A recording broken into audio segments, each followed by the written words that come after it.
we enam so ama wire sibi electric wire sibi ako enyan esam me mframa no efa ye ama cables ni bi etutu agu baabie na enoma enkoyie no mpanifo hwe emeye ema wonu free say eye huhuhu ya yi dangerous ebetumi akofa oha kese e dia ba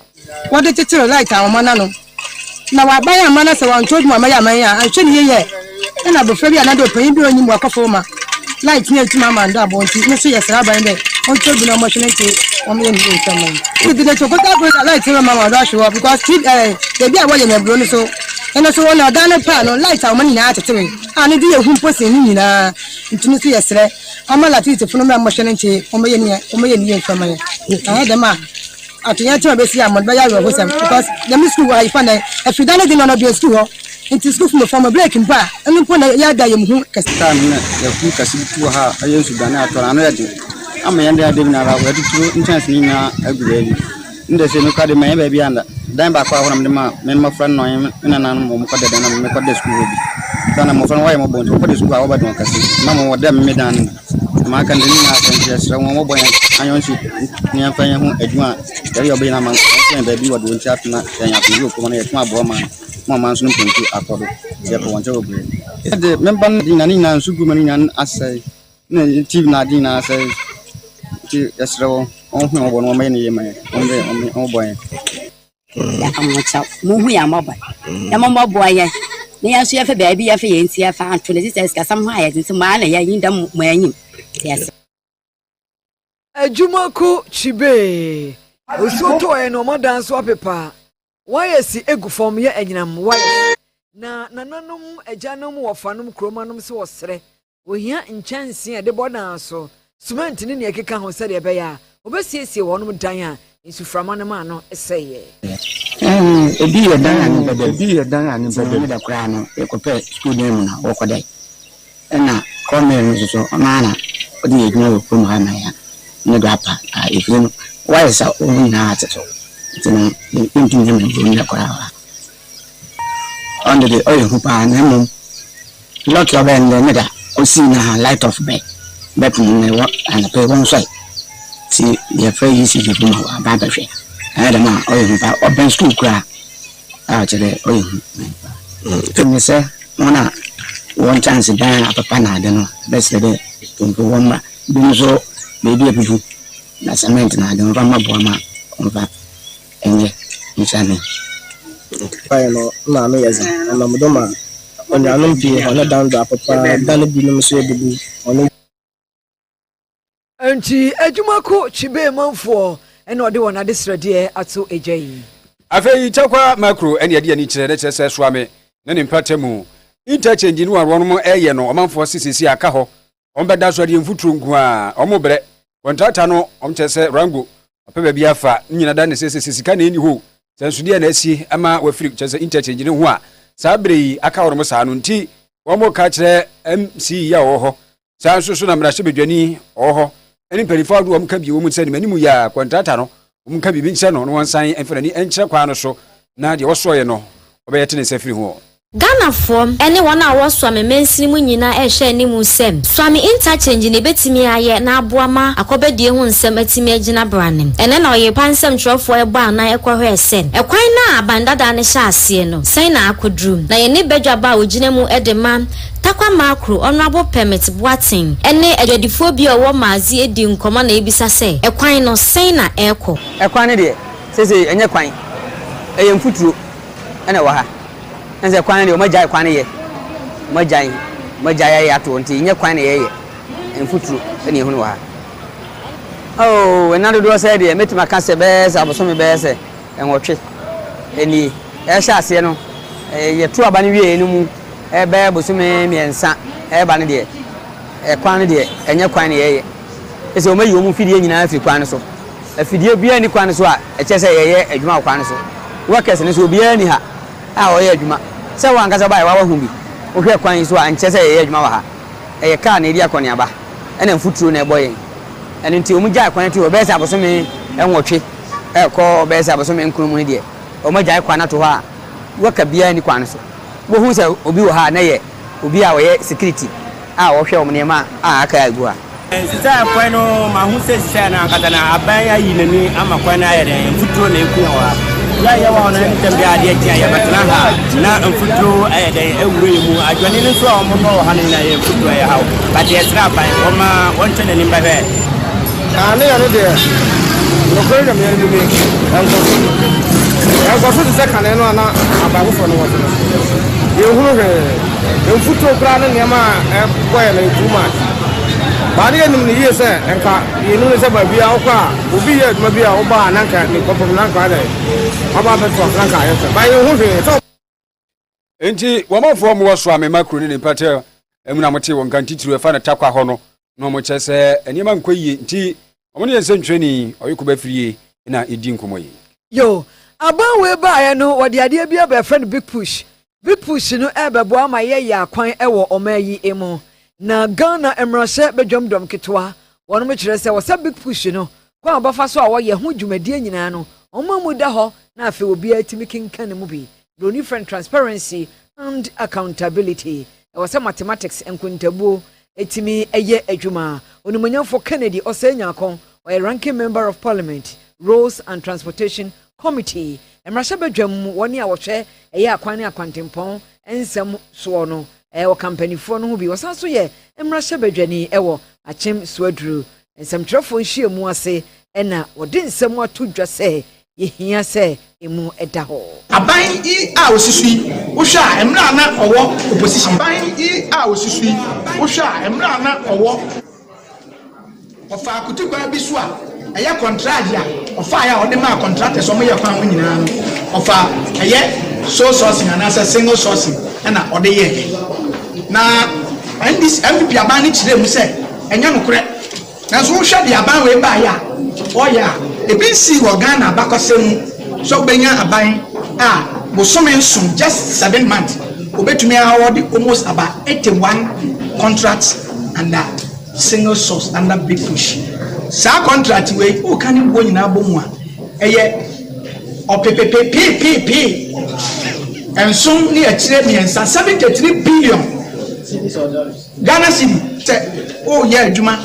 na offer contractors na obema adwuma o de Ghana fo sika na eye na obema contract say na umma Ghana fo nyina akwanya na mu mpribi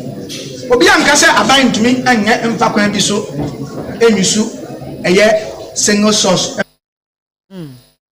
enu atwire no na wobusa say aban yi ba ye afe ene bosomi mienu eni 12 months ni nanso enoma a waye no ene ke wo so ofese roto no akwan ne akwantempon to a yegege e de boa e ma Ghana tumpon no otimi de babio nanso wache roto hwe aban wo opposition omo kan sem bebre ni nanso ye man omo te se aban ne pese osiesie na ode abafu mfidie ba ne tumi agege roto no na obi atumi tua bi aban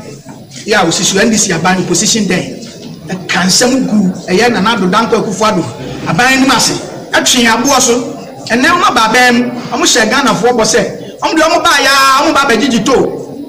na omo ma Ghana fo mo ka biom na abanda dan do ma Ghana fo aboka mo kan sem 15 man down the lane busumi du num akiri aban yehu nsese bia waye onye na dwen se opese oye ode san hye ne ba na yagigi yo enti enu na krakra wadi etwato ese aban no enka wose odi sika ba na road levy ene no manoma bia eka ho no yedi tua na etimi firi ho no mo na oman no enya yefa ahodie na bio no nso contractors no nso so 2025 dodo no ho eka kakra ho yentua ho no muka ade a are ho road fund mo asem aban 2025 os de share ne budget mu se sika ya de to fan wo so petrol so ya tete e free petrol mu ni ya de ekọ road fan no budget ni ya de share mu se fan wo ya beton no aban begege 2.8 billion no de ama eye road fan no de atua ka abe ho sem se at the end of 2025 one city kura no aban amfa ma road fan ko amfa nya adwuma onimonyamfo Kennedy osenya akon achemso aduru emrahye bedwani na mrahye bedwam ho anu so no na kyerese eguso ebata soafo ye ohwe akwan ne atempon so ne Kwame Governors agbaja wodi atudwa se nsem ni bi horoma tete aya na ɛda de pefe sɛ ɛnyɛ nokorɛ saa bi push ɛnhyɛ no kwaa mu no aban nso no ntwade hu no baako ne sɛ wɔbɛhwɛ na afei akwantempɔn biribi atumi adam krɔgyen ɛde ama Ghana de hyɛ no mu nkɔmmɔ no a ɛgu so a yɛdie no ɛne wɔ se ebinom kekakeka yɛfradeɛ bi so sɔɔse ɛne sɛ contractor sɛ de contract ne ma wawa na wode sika bɛyɛ na wowie te wo sɛ firi ho ansa na aban no ahwɛ atua wo ka wɔ se ɛno no deɛ ɛwɔ hɔ nanso so ɔmo nnɔɔso saa wɔ se wohwɛ contract maako bɛyɛ sɛ aha 400 contract yɛde amema ama ɛwɔ kyerɛ sɛ Ghana ha kyerɛ akwan akɛseɛ no a ɛno na wɔpɛni Kwame Agbagya ɛkyɛ sɛ mu bɛyɛ sɛ 49 pɛ yɛ no no gyina hɔ ma nkyekyɛ mu bɛyɛ sɛ 49 sɛ de meka 44% ɛna ɛno no yɛbɛka sɛ yɛ so sɔɔse no nanso koraa no nhyɛ daa ɛnyɛ yi saa bɛnya sika kakra de afiri aban hɔ de aka no nyinaa contractors no a ɛfa mmarakwan so ɛyɛ Public Procurement Act no soɔ ɛna wɔn de wɔn krataa kɔɔ yi a wɔn tayɛ yi wɔn akɔde fa yɛde contract no ɛma wɔn sɛ wɔn ɛnya akwan ahodoɔ. Globally, it is globally acceptable that sole sourcing even is acceptable if in situations where there is the need to extend the implementation of works which were previously competitively procured to speed up completion. Given the scale, urgency, and national importance of these projects, a mix of procurement methods were employed in accordance with the law. Mr. Speaker, it is important to note that only 44% of all the major contracts included in the Big Push contract were awarded by the ministry under sole sourcing. Enti openi government Agbagya na motin wenka no na ne troso en wo se abadada no abreso no wo hwa akwantimpo akese bakoma be se aduonu miensa ye de mama contract no sika na ewo mu eye 14.88 billion Ghana cedis na nso so no entumi anwempo anti wonsa emfamfiro na nso so abawe ba ye no wodi nyina ba behye sa Big Push hye no ase a sa kwan no nso so wo behye no wodi wonsa aka. Mr. Speaker, something needed to be done and done urgently. Mr. Speaker, with dedicated funding already secured under the Big Push program,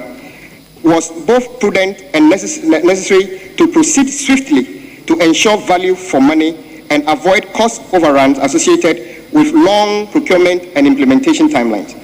Mr. Speaker, most of the project would not have started until date if we hadn't adopted a faster route. Mr. Speaker, the following projects, for example, wouldn't have been continued or started. The Kaswa-Winneba and then Kaswa interchange road, which is in my good friend, the minority leaders constituency. The dualization of Winneba Cape Coast. Tiakwani binanam te se wo boso no eso afo hwa kwan ene atimpon so pani governance Agbagya.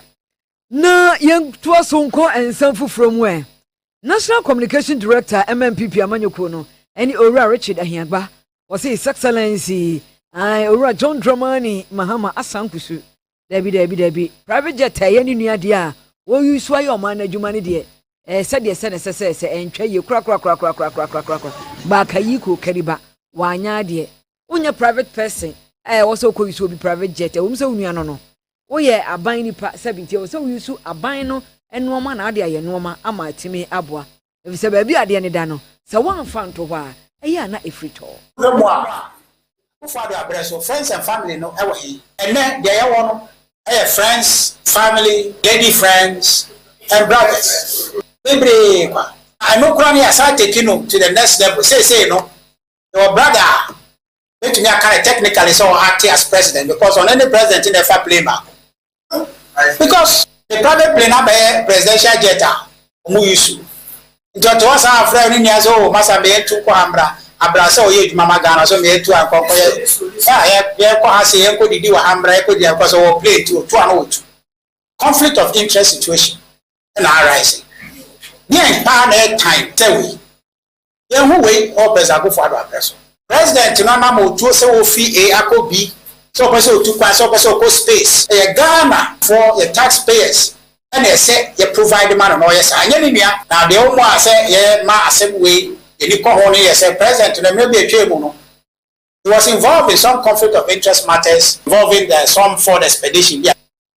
yo Owura Richard Ahiagba when kita hudi akwantre for National Communication Director Emma NPP Amanyoko Wapene Richard Ahiagba ni fa baby so ofa ye eye kuku asabiri yatete so na akuafo rubu afua no wo se eyentutu a aban we antumi antutu ne yintra wo se pa sanka bra ebo no ejina ye wiase adwa ma so no ena nka wo yentutu ya akire yi a nka kokoba se ebi kura no wiase adwa ma so no yatete so na nka ebi ade wo haw ebeba no nka ba we huna na mo a ese wotuo enmanimu ya na nka wone akuafo no paka amomate ase ansa na de besiasi zanse wo amansiesi wo huna bia wo de wadwuru chemu se bibia ebetumi akoto ten no ene se ekoba saa onsusu de ebufa so yi se akuafo yi wonum ebuafua na nsusu be ndai ya tete so mu ni asem bia eka no o se NDC aban e de ahodwa pa na betu kokofo so asabere no yeka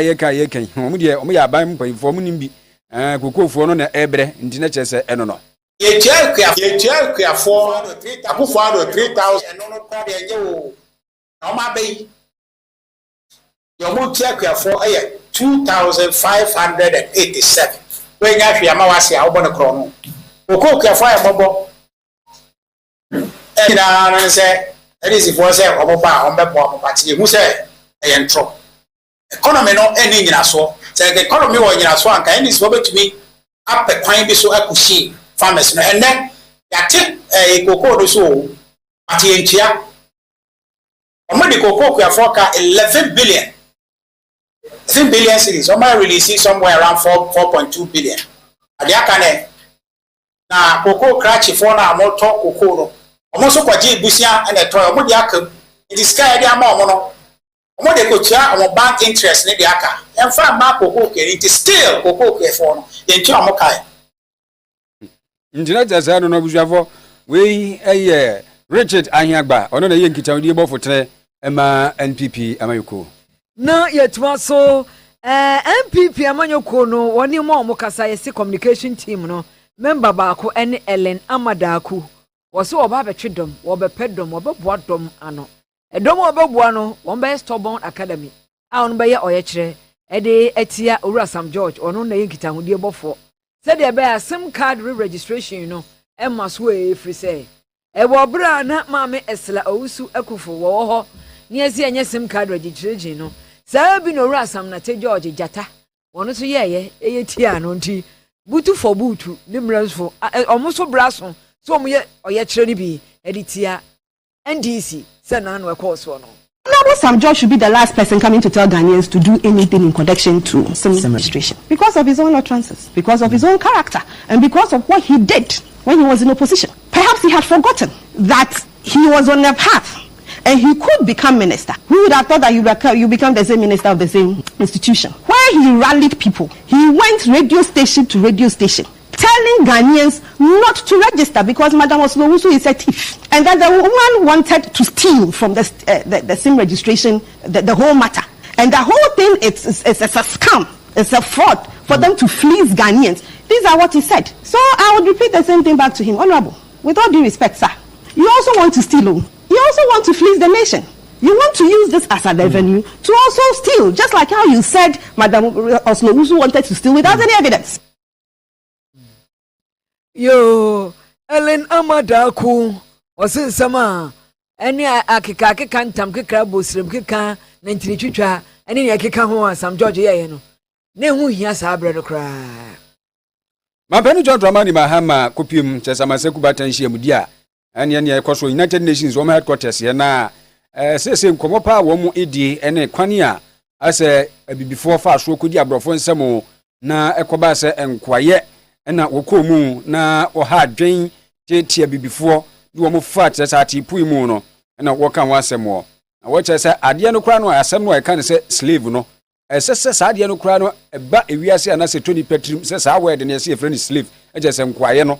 sese ye kan wasem kra sanse brebia no a nipa di nkomo na sa asem no ebebe mu no na kame se ofa no a ye ka sa ade no de a kire no onye nipa tuwuru onye nipa se bi ku se bi anya do ye nkan nipa ho isan so no de kwaye sunsun bi ne de awura ni mu a wono ankasa kroto no mu a no so no sunsun so eno no wo chechire mu se ehun ahia pa ne nayi a ba bi awiase abedure yi we se nyina yi hunu se obi aye nipa na ye pe kwampa e be fa so e be di wiase ye di nidi amama ye ho.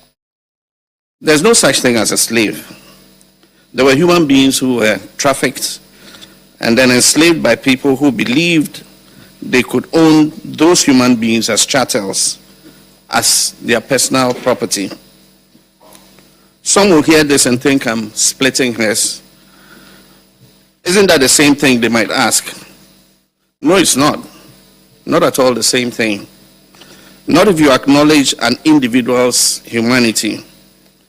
Not if you respect an individual's basic right to dignity. The entire transatlantic slave trade was designed to deny African people their humanity. And that denial was premised on a racial hierarchy with no basis in fact or science, a racial hierarchy that deemed whiteness superior and blackness inferior. The atrocities that were committed against enslaved Africans, the myriads of injustice that were born of slavery and carried forward into successive social framework, took place specifically because those persons were considered objects, not human beings. So when discussing slavery and its resulting institutions and practices, we must always start by reclaiming racial equality, the dignity of Africans, the humanity of our ancestors who were enslaved, and as a matter of course, our own humanity. Mabani John Dramani Mahama and Wakasa Edi Efa and Kwaye, Media Koswa Maseku Batan, one matter Kessie. Na Environmental Protection Agency, Jumakua, Yen Natina, almost one bubble by. Almost said, "Dear, be cost so crass, and once someone can that you be a baby in Krubum. HSA baby, why I techemono, over her new be a cotiesi honomo. Then one is a woody hojuma, or say 100 papa, if we say, or quite a so, a sort of company when or penny so free say, or bo quine cotuas suono, a sooner fruit or doman coma, baby a suon and nanam, ewa mia who do in our wetlands. I say, go for tears himua. One of the major challenges wasn't any wetland conventions. I'm for convert it into other land uses. A idea had dream papa we any the latrite will go so near feel it. Any power a dream be a day team. What do you want to say? The wetlands, a wasted land. And so no the honor a say qua. Banyakopon ball strong assassin or trimupo, and our butayentia or was our wetland metohono. And honor is serve as interface between aquatic life and terrestrial life. And no a boama and web the same potro. Ya ultimately assume a transaction a honomatana. So we and a sufri honoma. Since you ta and on a boama a honor your flooded. Yo, and to Dr. Jackson,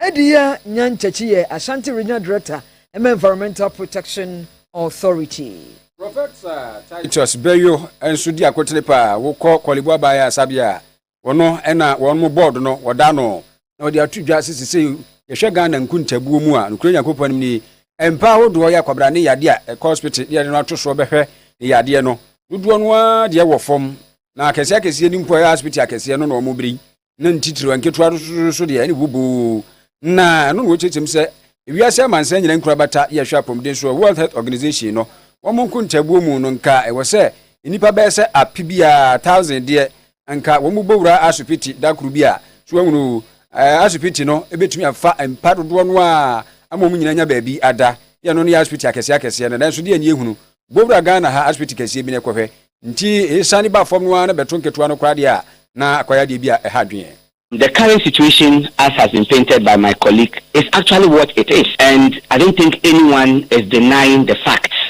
that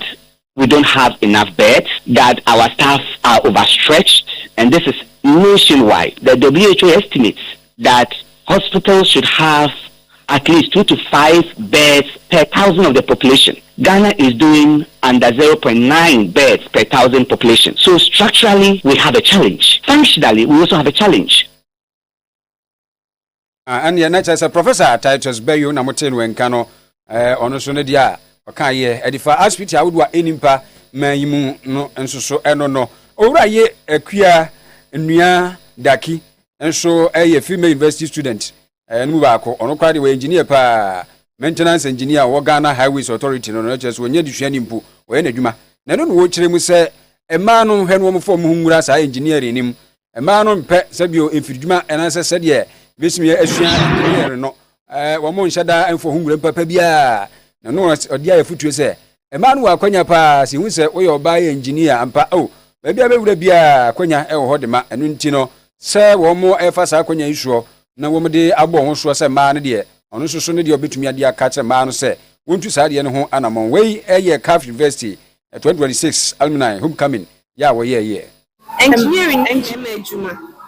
engineering enye ejuma ɛyɛ ahoɔden ejuma ɛyɛ ahoɔden ejuma pɛ na metumi aka sɛ ɛyɛ mbɛmɛ ejuma but engineering yɛ ejuma bia te sɛ nursing doctor accountant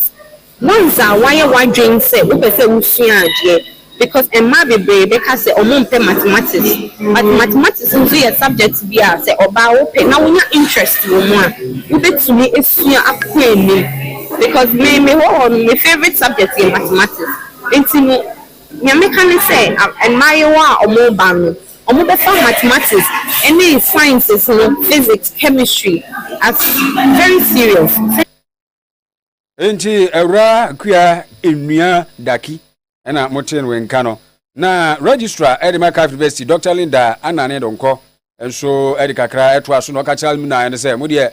bra no ya momra na momfa nsrahwe emre school no. This is the first of its kind, and I'm glad to be part of it. Seeing all students trooping in, coming around for the first time, and happy to see changes in the school for the past 10 years, 12 years. I'm so happy seeing most of them. And what I would say to the alumni is the fact that without them, it will be very difficult for the brand CAF to go far as it has gone. So I'll continue to plead with them, just as they have always been doing, that wherever they will go, they should be good ambassadors for the university. And no, Dr. Linda, Anna don't corridor. Now, President in one casa at the Emma University Alumni Association, I work out for no any Bismarck, were being which is a woman. I shuku at a foya, woman, shuku na, woman, your munima crack, no. I much as yes, I know many ajimum, Nansus, no better. Brand no mababe how would was good when the moon almost to me bois or my bois. No. And then the very first homecoming for the university. So the new executive say you know join say a structure alumni no na kika obia bom past students nyina back together na yehwe say me betumi akan ho bom aye baako na yetumi abua university no na eno so akonini ejina ne puntu mapebi mbeza mkache obia we CAF University me say enwe na so say also bia back together na yenya edi ahoɔden bom yɛkɔ kra na bibia abɛdu bia no edi abɛbɔ ne CAF University ana yɛnso yɛhwɛ sɛ na school no enyi abɛdu no bibia mo kɔka kɔna ɔwɔ sɛ yenya eba together. The friend Bismarck Boabe Ninsam no. Na yɛde bɛsi ha no mo na dwumadie foforɔ atoa so asetena pa nkɔmmɔ ɛna yɛde brɛ KOB asetena pa nkɔmmɔ tie bi yɛmfa seda no ma Korea ɔno na sɛ ma yɛn ɛsɛmufo ɛno no tanso na Joa Moaten ɔbapa Prisi ɛna Christabel ɔpɔdazi ana Pukua ɛna the MC Full House Patricia ne Doctors mu nyina wɔ ha nti na kyerɛ sɛ no control room for was Jimmy Cliff nso ɛka ho Mr. Ankobia nwumere mechiawo wusi wutie na wo hwɛ yɛn so Mr. Ankobia no Ankobia Electricals yɛfrɛ me Krobia Asante miniminu aba PMC Ladi Domino's Vobiscum Eradia Sumdrinkan